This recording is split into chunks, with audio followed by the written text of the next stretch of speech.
कि राम भगवान को भगवान माना गया, लेकिन भगवान क्यों माना गया? उनमें क्या विशेषता है? और भगवान कैसे बन गए राम?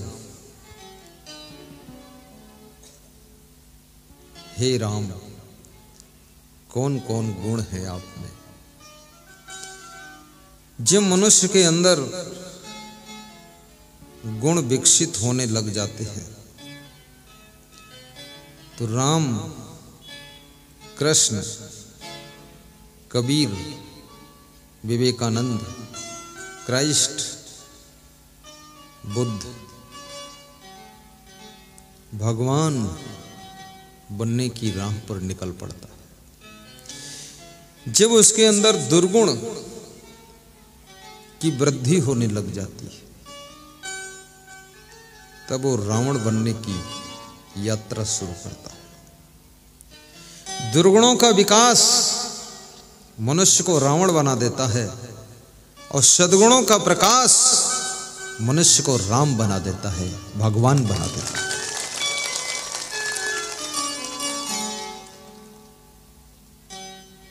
इसलिए कबीर साहब ने एक बहुत बड़ी बात कही है। कबीर साहब से किसी ने पूछा कि मनुष्य में क्या चीज बड़ी है, इसमें बड़ा क्या है? सृष्टि में जितने भी प्राणी हैं, सभी प्राणियों में मनुष्य का जो सम्मान है, मनुष्य का जो स्थान है, मनुष्य की जो पोजीशन है, उस पोजीशन को कोई दूसरा प्राणी आज तक प्राप्त नहीं कर सका। और मनुष्य विभिन्न टाइप के हैं। एक मनुष्य वो भी है जो व्यास गादी पर बैठा प्रवचन सुना रहा है। दूसरा मनुष्य वो भी है जो सामने बैठकर मुस्कुरा कर प्रवचन सुन रहा है। और तीसरा मनुष्य वो भी है जो दारू पी करके नाली में पड़ा हुआ है, वो भी मनुष्य है। इसलिए विचारक कहते हैं, आदमी आदमी में अंतर, औरत औरत में अंतर। हर लेडीज निराली है, अद्भुत है। ये सब लगता है सब स्त्रियां बैठी हैं, स्त्रियां तो हैं, लेकिन हर स्त्री निराली बैठी, सब निराली है। इनकी चाल निराली है, इनका हाल भी निराला है, और इनके धोती साड़ी का रंग भी निराला है।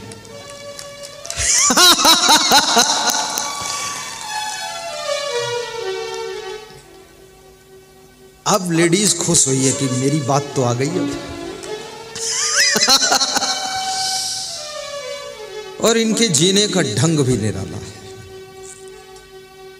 बोलने का अंदाज भी निराला है। हर व्यक्ति अनोखा, चोखा बन करके जन्म लेता है।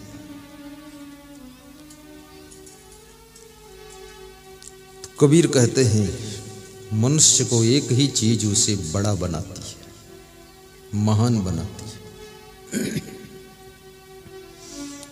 मानुष तेरा गुण बड़ा, मानस ना आवे काज। माइक की आवाज अच्छी है ना, बहुत अच्छी है। अरे कितनी अच्छी है, इतनी अच्छी है, जितनी अच्छी उतनी अच्छी है। फिर कितनी अच्छी है? जैसे रसगुल्ला मीठा होता है, ऐसी मीठी आवाज माइक।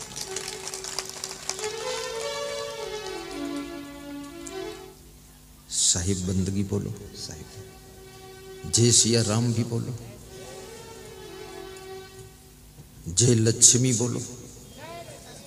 इधर लक्ष्मी बैठी है, इनकी जय नहीं बोलोगे तो घर में तुमको सुधारेंगी। क्योंकि मेरे को तो किसी घर जाना नहीं है, मैं तो अपना घर वर सब मिटा दिया। लेकिन तुम शाम को जब घर पहुंचोगे ना, तो बेलन से रोटी कम बेलेगी, तुमको बेल देगी। इसलिए इनकी जय यहीं से बोल दो। सीता मां के समान सभी नारियां दर्शन दे रही। इसलिए मानस कहती है कि सिया राम मैं सब जग जाने, करो प्रणाम जोर युग पाणी। पाणी माने पानी नहीं, पानी माने हाथ, युग माने दोनों, जोड़ माने जोड़ना। दोनों हाथ जोड़ करके सबको प्रणाम करता हूं। नारियों में सीता का दर्शन, पुरुषों में राम का दर्शन होता है। राम साक्षात तो नहीं मिलेंगे, सीता भी साक्षात नहीं मिल सकती है, लेकिन सीता के रूप में नारियां और राम के रूप में पुरुष मिलते हैं।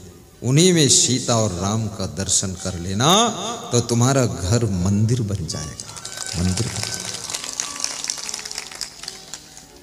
इसमें ऐसे कितने श्रोता हैं जिन्होंने हमको टीवी में या मोबाइल के यूट्यूब में देखा है? दोनों हाथ उठाकर बताओ। सबने देखा है, नीचे कर लो। तब तो मुझे आने की जरूरत नहीं थी, सब देख ही चुके थे। कि फिर भी आना चाहिए, आना चाहिए। एक बार की, दो बार, बार बार की 1000 बार की, जिंदगी भर।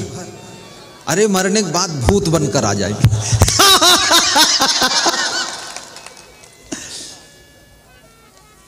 ये जन्म जन्म का हमारा तुम्हारा रिश्ता है। चाहे आपका जन्म मध्य प्रदेश में हुआ हो, मेरा जन्म नेपाल बॉर्डर पर हुआ हो, लेकिन ये जन्म जन्म की रिश्तेदारी है। इसलिए नेपाल से चलकर मैं यहाँ आया हूँ और एमपी से तुमने नेपाल वाले महात्मा को यहाँ बुलाया।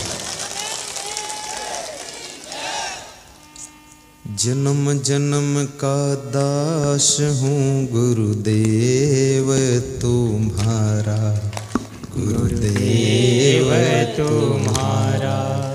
जन्म जन्म का दास हूँ गुरुदेव तुम्हारा, गुरुदेव तुम्हारा। जीवन नैया डोल रही है, जीवन नैया डोल रही है। दे दो इसे किनारा, जन्म जन्म का दास हूँ गुरुदेव तुम्हारा, गुरुदेव तुम्हारा। जन्म जन्म का दास हूँ गुरुदेव तुम्हारा, गुरुदेव तुम्हारा। तो कबीर कहते हैं, मनुष्य में यदि कोई बड़ी चीज है, वो नर हो या नारी हो, बालक हो या वृद्ध हो, कर्मचारी हो या ब्रह्मचारी हो, लेकिन जिससे मनुष्य में बड़प्पन आता है, ऊंचापन आता है, महानता आती है, वो है मानुष तेरा गुण बड़ा। हे मनुष्य, तेरे गुण ही बड़े हैं और वही तुझको महान बनाते हैं। और पूर्ण गुण जब विकसित हो जाते हैं तो वही गुण तुझको भगवान भी बना देते हैं, भगवान भी बना देते हैं। शंकर जी के डमरू में 64 गुण थे। देखिए शंकर जी का डमरू भी कमाल कर रहा है। आजकल के नर नारी में भी 64 गुण मिलना तो कठिन है, लेकिन 64 दुर्गुण तो जरूर मिलेंगे। और जब शिव जी के डमरू में 64 गुण हैं, तो सोचो शिव जी में कितने गुण होंगे। उनमें तो सब गुण ही गुण होंगे, सर्वगुण संपन्न। तभी तो भगवान कहे गए। और शिव जी लंबा कपड़ा नहीं पहनते और पैंट शर्ट भी नहीं पहनते, न पैजामा कुर्ता, घुटनों के बराबर बाघंबर लपेटते, क्योंकि शिव जी कहीं किसी को रपटाना पड़े, भागना पड़े तो लंबे कपड़े पाँव में फंस सकते। शिव जी एकदम अलर्ट भगवान है। मैं सभी भगवानों को गौर से देखता हूँ, सभी भगवान के गले में माला भी है, ये देख लेना, गले में माला सबके मिलेगी। और सभी भगवान के हाथों में कोई न कोई अस्त्र जरूर मिलेगा। शिव जी कुछ नहीं रखते थे तो त्रिशूल रखते थे। भक्ति करो तो तुम्हारा शूल मिटा देते, और उल्टा पलटा करो तो त्रिशूल भोंक देते। ये त्रिशूल शिव जी।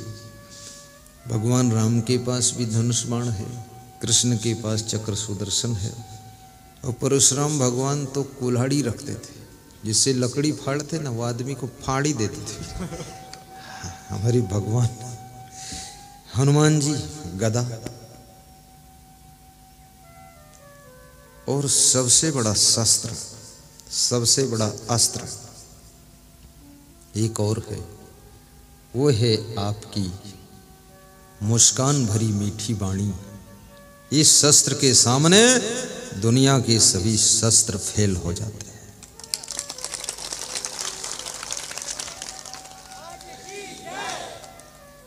जब केवट से राम ने नाव मांगा, केवट ने इनकार किया, तो राम ने एक ही बात कहा मुस्कुरा कर, कृपा सिंधु बोले मुस्काई, सोई करु जही तव नाव न जाई। क्या बोले आदित्य दास? कृपा सिंधु बोले मुस्काई। मुस्कुरा कर जीना, खुश होकर रहना, हमेशा प्रसन्न रहना, ये भगवान राम का लक्षण है। हंस करके जीना ये कृष्ण का लक्षण है। आंखें मूंद कर रहना ये बुद्ध भगवान का लक्षण है। ध्यान में आंखें इधर उधर करना ये रावण का लक्षण है।